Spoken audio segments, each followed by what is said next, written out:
All right, everybody, welcome to the beautiful Galliard Center for Cybersecurity 101, what every librarian needs to know about protecting networks, data, and access. My name is Rick Anderson. I'm the University Librarian at Brigham Young University, and I'm joined by Brian Kelly, Matthew Reguche, and Carlota Sage. All of us are going to present slightly different perspectives on issues around campus network security.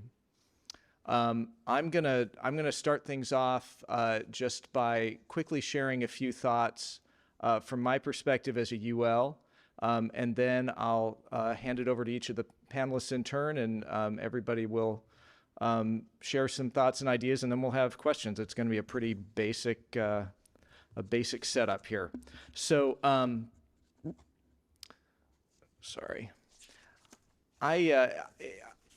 I've been working with this group for a while, and I've been thinking about how the issues around network security have evolved for us in libraries. I'm old enough now to remember the old days when the words library and network security were really never uttered in the same sentence, because all of the work that we did in the library was, for the most part, off the network. We were providing access to printed materials. We weren't really interacting with networks, with campus networks that were likely to create security issues. But then, of course, the information that we provide to our students and faculty moved largely online. And so now the nexus between libraries and campus network security largely occurs in the context of online resource licenses, which invariably require us in the library to make efforts to ensure that there will be no unauthorized access to the licensed resources. The efforts that we can take in the library largely take two forms. They're either preventive or they're reparative. The reparative measures are honestly relatively easy. If we become aware of a breach, we can work with campus IT and get that breach shut down, in most cases in a pretty straightforward way. What's a lot harder for us in libraries is prevention at scale. The reason that it's so hard is that any individual can be a point of failure when it comes to protecting the integrity of the network. And in the library, we serve, at my university, tens of thousands of individuals. So if any one of those individuals decides to share his or her credentials with somebody who's unauthorized, that results in a breach of the network. And our ability to prevent that from happening at the individual level is pretty limited. The main tool that we have for preventing it is what we call in the library bibliographic instruction. That's when we have the opportunity to talk to students mostly, and to some degree faculty, about how to use the library. And when we do, we can take that opportunity to say, and by the way, never, ever, ever share your network credentials with anyone. Especially with organizations like the most obvious example being SciHub. When organizations come to you and say, hey, share with us your network credentials so that we can make access to important scholarly information free to everyone, that's when the red flags really should go up. Why? There are two primary reasons. The first is, when you share your network authentication credentials, you're not just sharing access to content, even if that's the stated purpose of the person who's trying to get you to share. What you're sharing access to is everything else that your credentials give you access to on the network. Depending on how your credentials and how your network is set up, you might be sharing access to your email. You might be sharing access to personal financial information that you've shared with the university. You might be sharing access to your grades, or even medical information if your university is a medical provider, as many are. You're also, and this is also super important, you're not just sharing those credentials with whoever asked you for them. You're also sharing them with whoever else that entity decides to share them with. And so basically it's like you're giving a copy of your house key to somebody and saying, feel free to copy this house key and give it to anybody else you want. This is bad when students do it, but it's so much worse when faculty and staff do it, because faculty and staff tend to have access to areas of the campus network that students don't. For us in libraries, network security is primarily about trying to educate our users. Educating our users at scale is difficult, but that's a difficulty that we've been grappling with for years. Unfortunately, the stakes are a lot higher when we're talking about protecting privileged access to our campus networks. And with that, I'm going to turn it over to Brian Kelly, and he's going to talk about this from a CISO perspective. Brian. Well, good morning, everyone. Thanks for getting up early and coming out and sitting in the front row and being part of this. I love Rick's introduction, and it's always tough to follow when you're on a panel because everything you just touched on is really so important to the communications and the collaboration, right? So I've been in higher ed for 17 years. I was the CISO, the Chief Information Security Officer at Quinnipiac University in Hamden, Connecticut for 13 years. And the last 4, I was the Cybersecurity Program Director at EDUCAUSE, supporting 1,800 plus member institutions around cybersecurity, right? So Rick, you talked about network security, right? So now cyber is like allspice. If we say cyber in front of anything, it makes it better. So we've gone from network security, data security, information security to cybersecurity, but it's all really that same basic principle. And the communications and the collaboration, for me, is what jumps out of our abstract, right, is that we have to be able to talk to each other. So I encourage you all today, raise hands, ask questions, interrupt. I really thought we were going to, as a panel, we want this to be interactive. So the education piece is so important. I'm glad you used the word educating, right? Educating our faculty, our staff, our students about what the risks are, what the threats are, those credential sharing. Oftentimes that's not even, they're not doing it willingly or knowingly. Sometimes we talk about phishing and email campaigns where they're being sort of tricked out of those credentials. So my fellow panelists are going to talk about enablement and culture and changes that really are important. And I think having that communications between librarians and our IT professionals and our cybersecurity, our information security professionals is so key to the success of that detection, that response, remediation, right? We all have to know what we're doing together, right? What in on my slides, if I know how to adjust, right? That's me. And this is my graphic, right? And I think it's important. My message is, for so long, for those 13 years in the role, I tried to change the culture of no, right? And many of you have probably experienced an IT staffer or a CIO or a Chief Information Security Officer that they were the office of NO. No, you can't do that. No, that's not secure. And it wasn't about enablement. It wasn't about helping our faculty, our staff, and our students access those resources in a way that was protected, right? And really, this cultural revolution, this moving from NO to KNOW, right? We want you to know. My friend and colleague, David Sherry at Princeton University, was really sort of the first one to move this cultural revolution in information security to enablement, right? And I think, Matt, you're going to talk about sort of enablement as well. And it's so important when we talk about awareness in education. And I've got a whole, I was going to say routine around the difference between education and training. And it's a really good analogy, but I won't bother you with this because it's a little off color. But so you see me afterwards. We'll talk about the really easy way to determine or differentiate education from training. But it's important to have that educational foundation, literacy, right? We'll talk about literacy later in the presentation, and understanding what you're trying to accomplish for your patrons, for your users, and understanding what IT is trying to do from a security standpoint to protect that information. And oftentimes there's great synergy, but we're not speaking the same language oftentimes, right? So the librarians and the IT professionals are trying to accomplish the same thing, and we're just not talking to each other in the same language. So before I left EDUCAUSE, we had set up a community group. So those of you that are familiar with EDUCAUSE, a great community of higher ed professionals supporting technology and IT in higher ed. I was responsible for cybersecurity and privacy.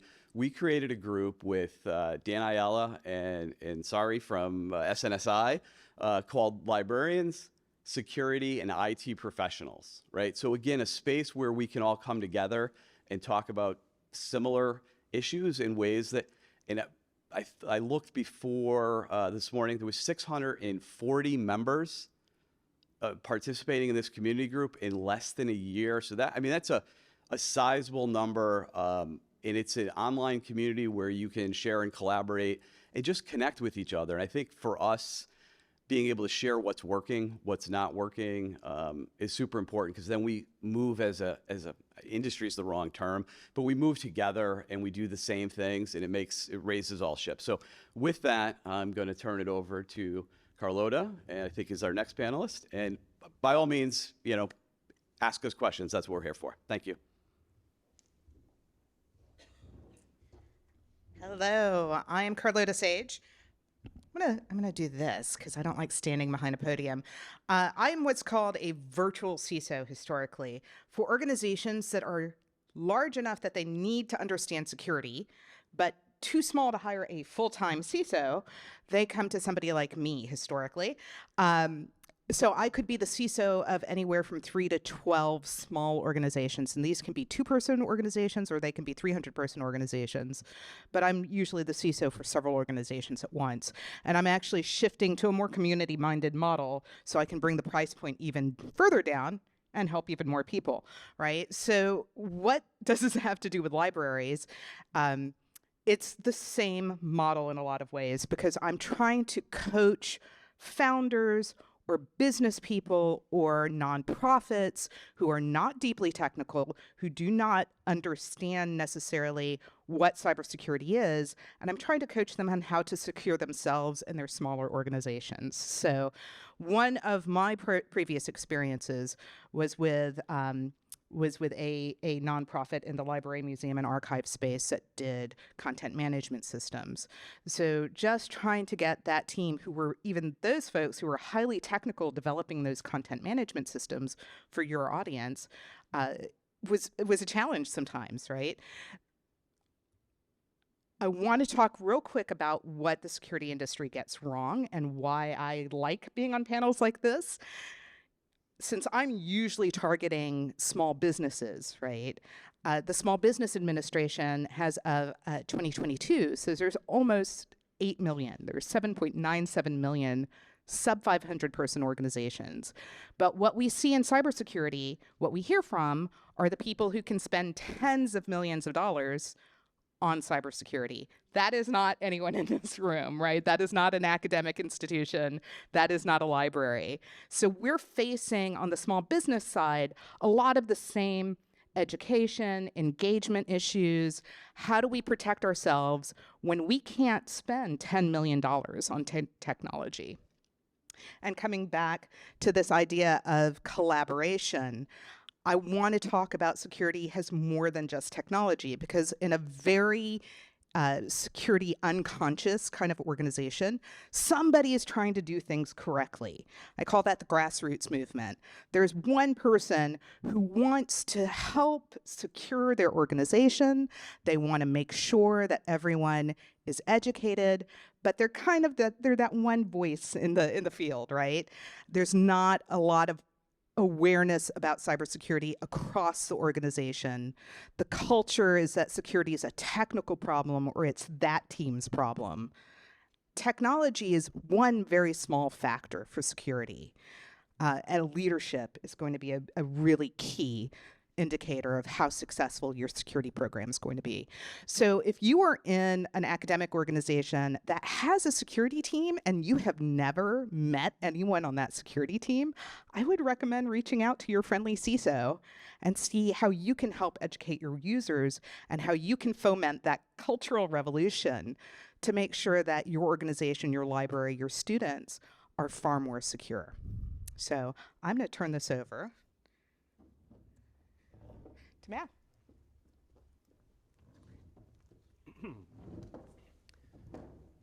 I do prefer the podium, so I'm going to just hide back here. Don't mind me. So my name is Matthew Reguche. I work over at Wiley. I am, you're probably wondering why a publisher will tell you about library practices, but I was a librarian in a past life, e-resources management librarian, so I'm not just a corporate drone, but naturally issues around technology and information literacy and cybersecurity interest me greatly, are part of my role within Wiley. So the publisher perspective here, I'm going to talk to you about two things. First, the publisher perspective, and then this organization that we've alluded to called Sensi. So the publisher perspective, as you might imagine, publishers are very keen to protect their content, but they also have an obligation to protect their users and privacy. And that's, you could say, take the moral high ground and say that there's a moral obligation to protect user data, but also legally. So we have agreements like GDPR, for example, that we need to comply with in order to earn business. So we can have both. We must have both. And really what I kind of mean by that statement too, as well, is that we don't need to sacrifice one for the other, so that there might be some apprehension around adopting different authentication methods where there are more user attributes given to publishers and what are publishers doing with our data and that sort of thing. But this isn't the Patriot Act. We don't need to sacrifice one for the other, is really what I mean by that.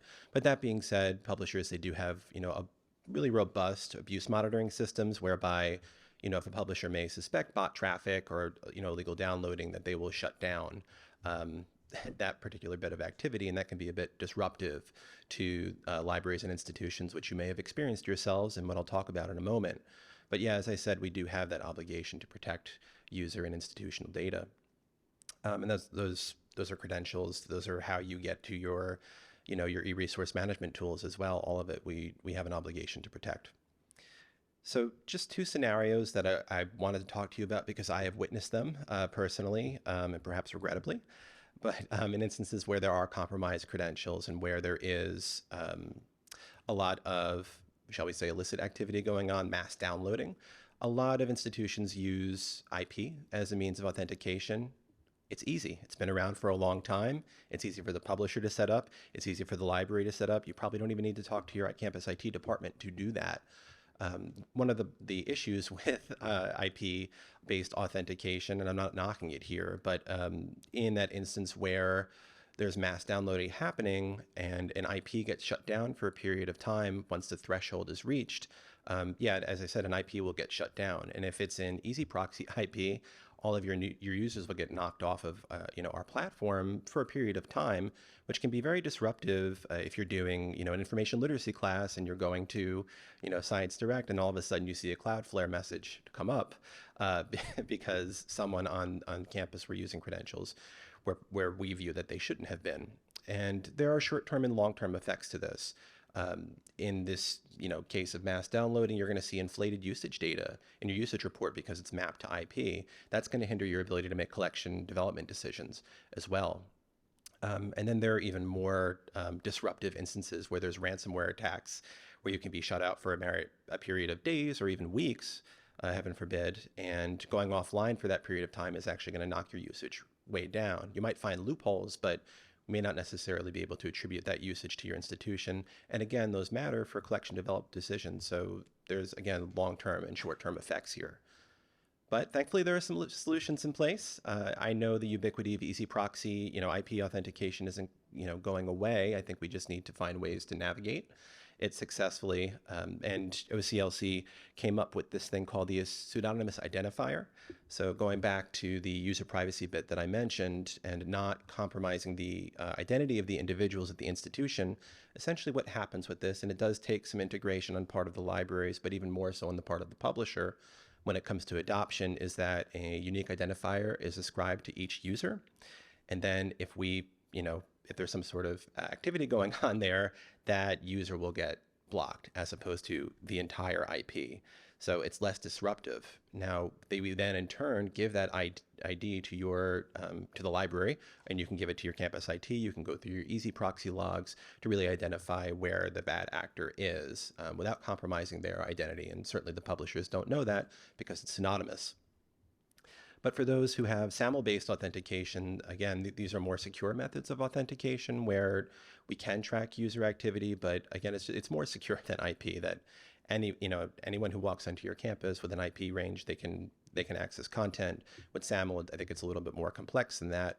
And Brian talked about EDUCAUSE. There are federated,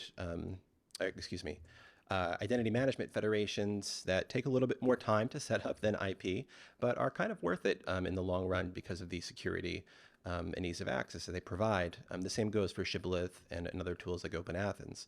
But really the goal is that we need to reduce the amount of friction, right? That's how SciHub came to be, I think, is that too many instances where users have to log in. It's taking too much time. They're getting frustrated. I just want the DO. I want my PDF now, darn it.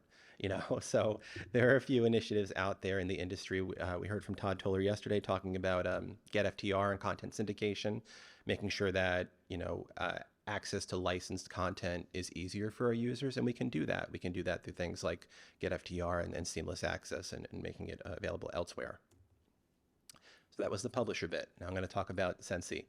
So this is the Scholarly Network Security Initiative. It is a group of, shall we say, concerned individuals, but certainly experts within the industry that really want to make sure that we're working together hand in hand to solve the cybersecurity issues that frankly are kind of hurting the industry as a whole, and to preserve the integrity of the scientific record. So I'm on this group. Rick is on this group.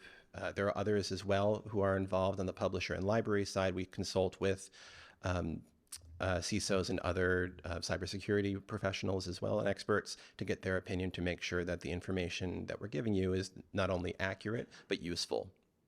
And speaking of that bit of useful information, I hate text-heavy slides, so you don't have to read all of this, but the Sensi group and my colleagues there created this very helpful infographic, and we've been talking about the importance of education. Information literacy, that's something that should resonate largely with this librarian audience, but information security literacy, creating those campaigns and touch points to really make sure that your users are aware of what's at stake if they share their credentials for, a six-pack or, pizza or something. I don't know if that's really happening. I've just heard that used as an example, but making sure, and not just users in the library, but across campus as well. And the other piece of it, so there's the education, training, information piece, but also to actually put practices in place that protect you.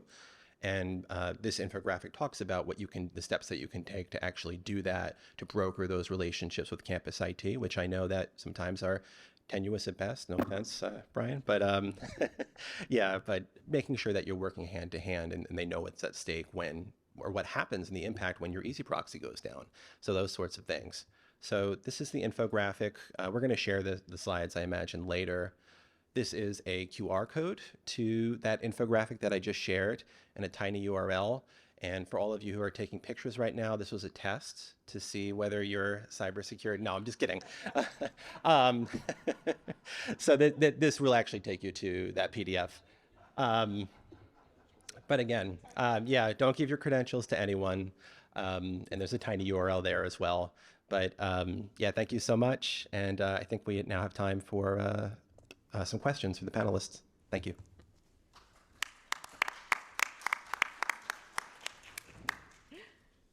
Yeah, so we have about 15 minutes. So we'd invite any comments or questions you might have, and please there's raise a your mic. hand. I'll bring you the microphone so we can. Yeah, we are recording, so please wait till you get the mic. Yeah.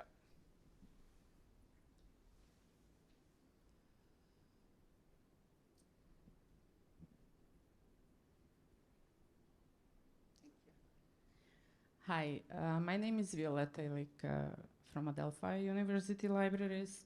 Yesterday I attended a session, it was one of the Neapolitan sessions where a rep from Wiley Elsevier talked about the syndication and the pilots they're running with ResearchGate, for example, specifically Wiley. So we heard from, I came in a little bit later, but I think it's Rick, I can see from here, saying that we shouldn't share our credentials and all the data, user data is passed on to, And yesterday on my questions, when the same question, are our data, user data, passed on to ResearchGate?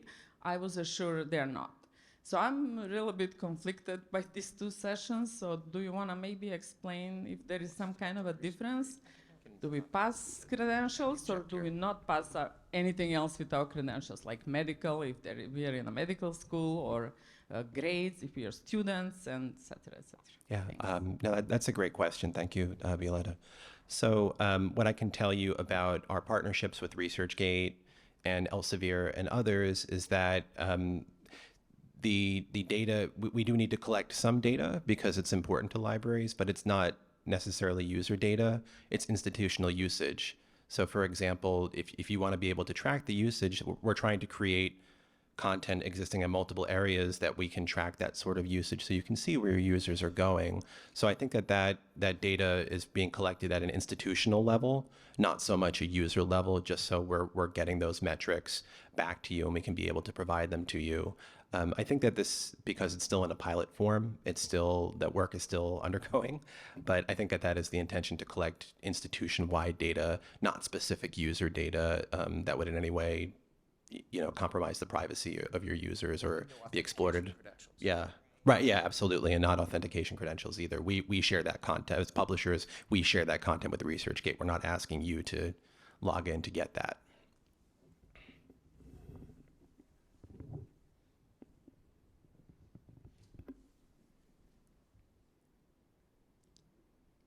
Any other questions? Get your steps in. Right.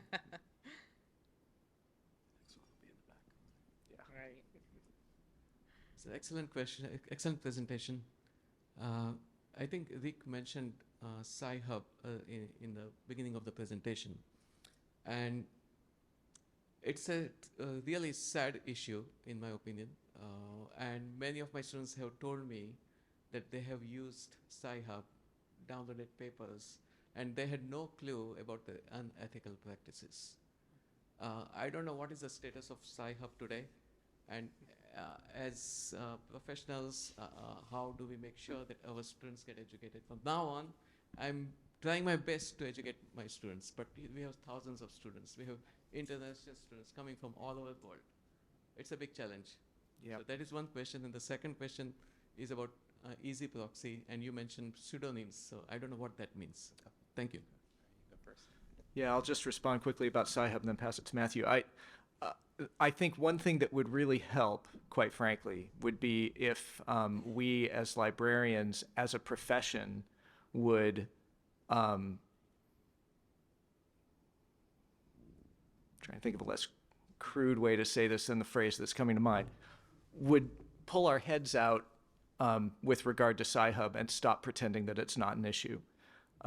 We, as a profession, are inexcusably reluctant to talk about the danger of SciHub to our students, and that's not everybody, but overall, I find that when I try to talk about it, my colleagues tend to kind of tell me to sit down and shut up.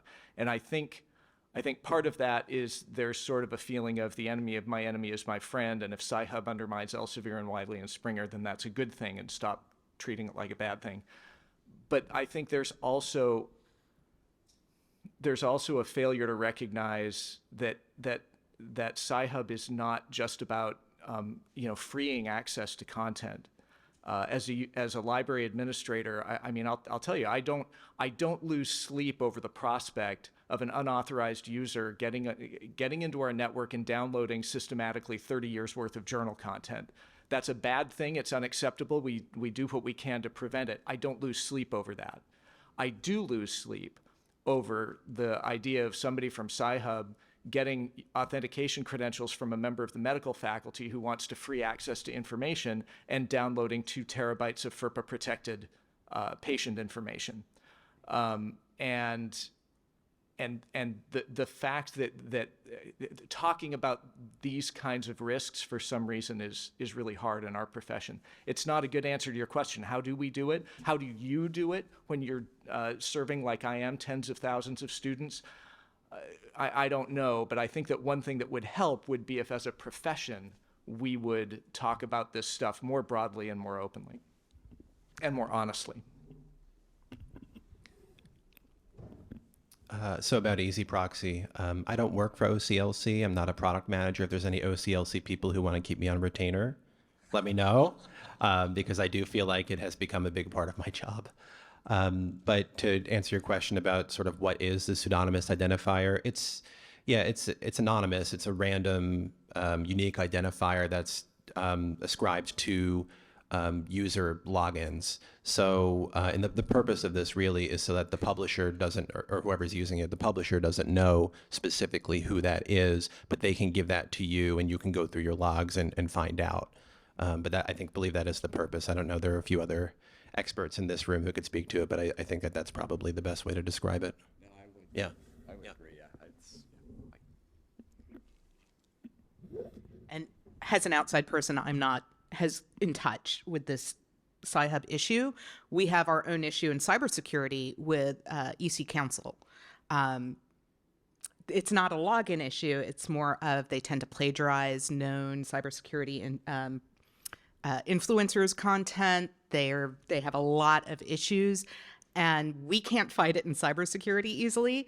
I can't imagine how hard it is for an academic system, a library system, to try to fight SciHub. It's a really tough question, and the best you can do is keep beating the drum and putting pressure on SciHub to be more ethical in their behavior. Just be vocal. That's really the best thing that you can do, is just be vocal about what's going on. Hey, good morning. I attended a Adapon presentation. Gosh, this was a while back, maybe 2017, 2018. But they suggested that without IP authentication, SciHub couldn't exist. And that might be an oversimplification, but I think there's some truth to that as well. But I wonder, you know, I understand why libraries are slow to move away from IP authentication and into federated access. You know, Easy Proxy's been around a long time. It's easy. It's relatively cheap. And, you know, librarians, we gonna librarian, you know, it's just, right. But I wonder, it seems like there has been a relatively slow adoption on the service provider side of things as well. And I wonder if you have any insights as to why there hasn't been more adoption of SAML-based infrastructures to support federated authentication and authorization. I feel like I'm at a Senate committee hearing. That is a fantastic point, though, right? So I think that there's even a slowness to adopt the Easy Proxy pseudonymous identifier too. It's kind of a chicken and egg dynamic where publishers are waiting for more libraries to adopt, libraries are waiting for more publishers to adopt, and these things take so much time to configure that, you know, unfortunately, while I view these things as important, other things get prioritized in the development cycle. And anyone who can work, you know, is working in product management will tell you, you know, you need to be able to demonstrate the importance of this, you know, the value of an adoption like this. But what I will say is that, you know, part of the benefit of Adapon being a member of the Wiley family is that we can take a more centralized approach to adoption. So if there's something that Wiley develops, we can pass it on to Adapon, and then all of the Adapon's clients can then use it. So things like SAML, things like Easy Proxy, the pseudonymous identifier. I know it may seem like we're moving at a glacial pace with some of this stuff, but there's certainly sentiment around, certainly within the industry and on the publisher side, that we need to mobilize more quickly on this. And I think that we're getting there. But yeah, I agree. It's perhaps not as fast as we would like.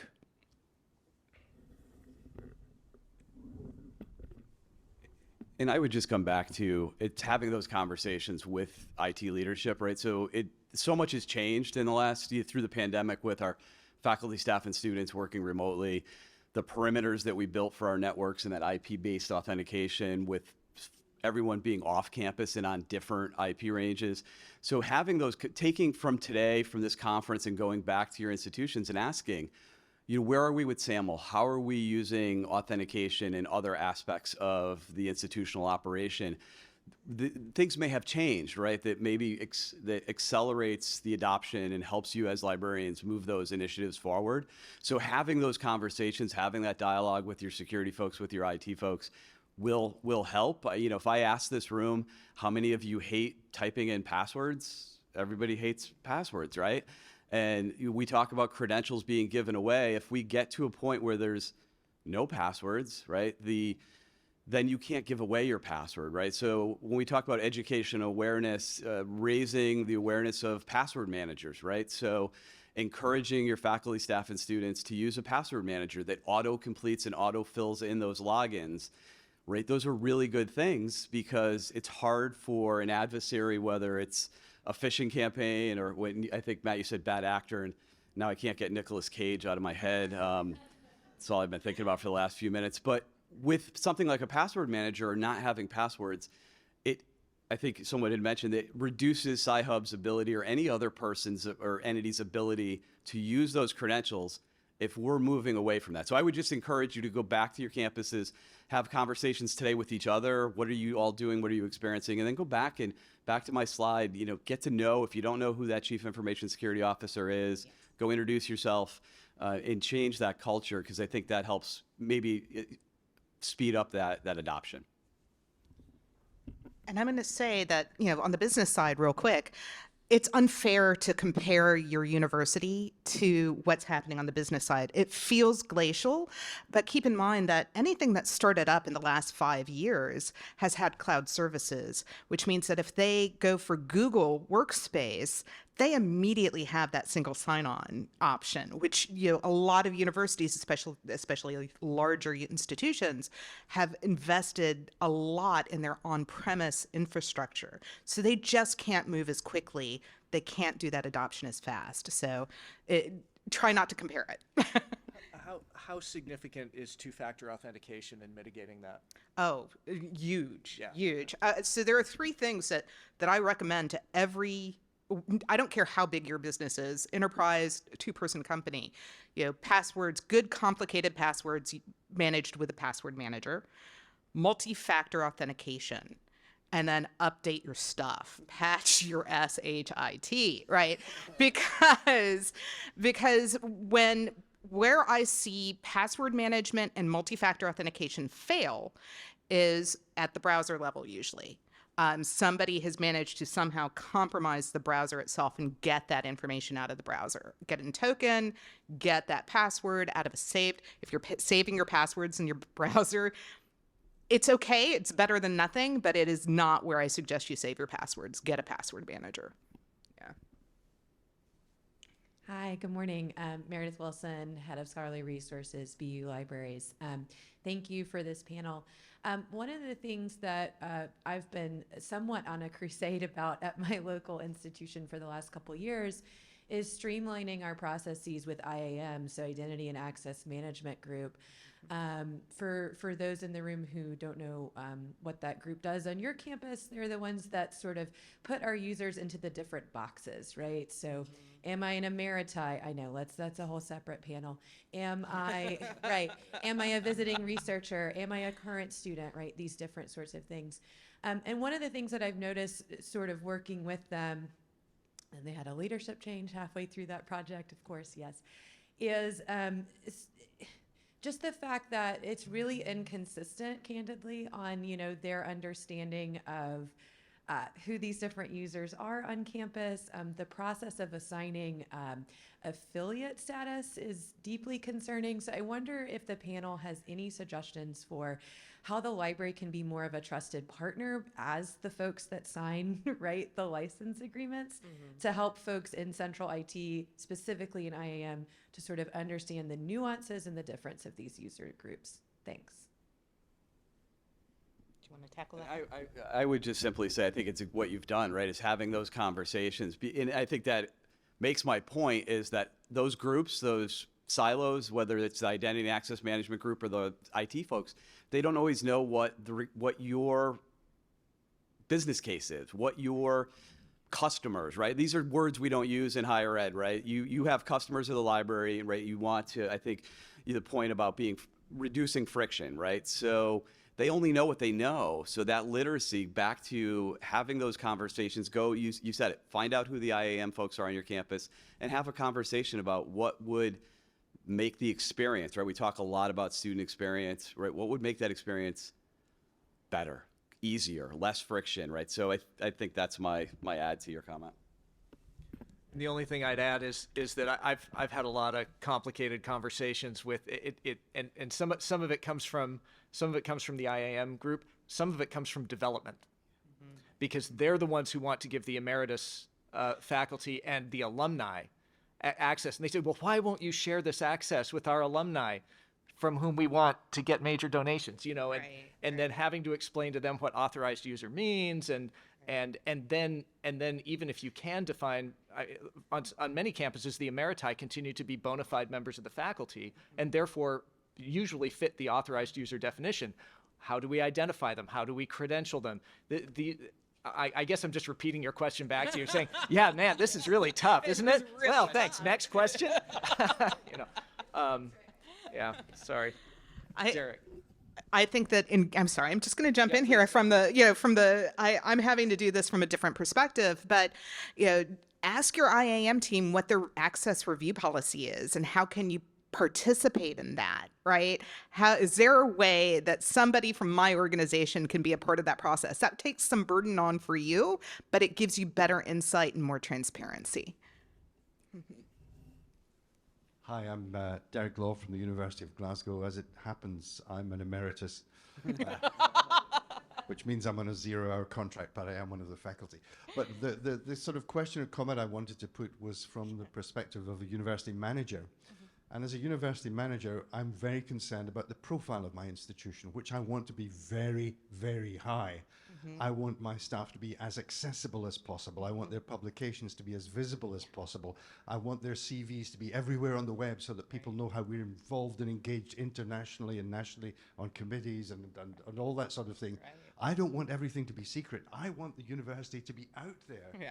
Now, I don't think that's incompatible with security, but I'd be interested to see how much you think there's a tension. There is. I think every marketing department has that tension of I need to be as visible and transparent and accessible as possible and still be secure, right?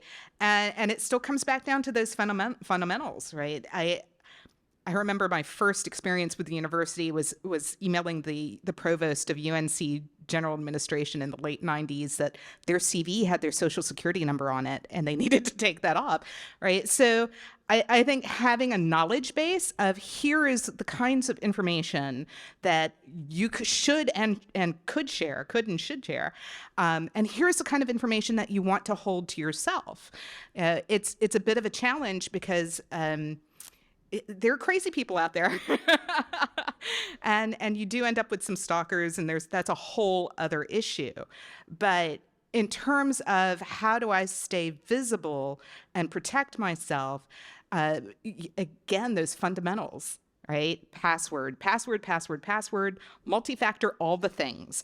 And I coach marketing teams on this.